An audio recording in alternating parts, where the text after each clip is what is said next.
Aliko omwogezi w'ekitongole ky'abambega ba poliisi Twine Masio Chausi ne Mitala Noah amanyiddwa nga Noah Mutwe simbwa mu kkooti ya Buganda Road mu maaso g'omulamuzi Ronald Kayizi.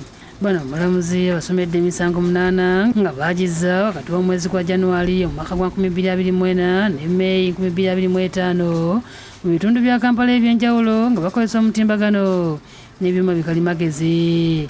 Okusinziira ku mpaba ya kkooti, Twino emyaka 48 nga mutuuze w'e Bukemba Cell akola ku poliisi ya palamenti ne Mitala Noah emyaka 32 omutuuze w'e Kavule Semuto e Matuga mu Wakiso nga mukinjaje bavunaaniddwa emisango egyo.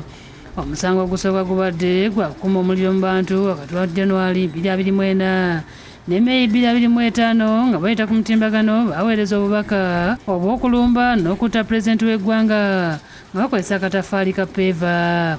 It's alleged that Detective ASP Twine Masio Charles between January 2024 and May 2025 at various places within Kampala Capital City Authority through electronic social media messages incited Mitala Noah alias Noah Mutwe to attack and cause the death of the President Republic of Uganda using peevas by reason of his office or political opinion. Omusango omulala gubadde nti Twine yaweereza Noah Mutwe obubaka obw'okwagala okutta omuduumizi w'eggye ly'eggwanga erya APDF Gino Muhoozi Kainerugaba. It is alleged that you, Detective Assistant of Police Twine Masio Charles between January 2024 and May 2025 at various places in Kampala within Kampala Capital City Authority through electronic social media messages incited Mitala Noah alias Noah Mutwe to cause the death of General Muhoozi Kainerugaba by reason of his office or political opinion.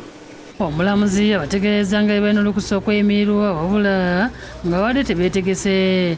Noah Mutwe mu kwogerako n'omulamuzi annyonnyodde embeera gye bamuwambiramu nga bamusanga wakawe era yamala ennaku 5 nga bamutulugunya nga n'okuleeta mu kkooti olwaleero abaali tebamanyi era n'abantu baabwe tebategedde nti bagenda kuleetebwa. Abasajja bawerera ddala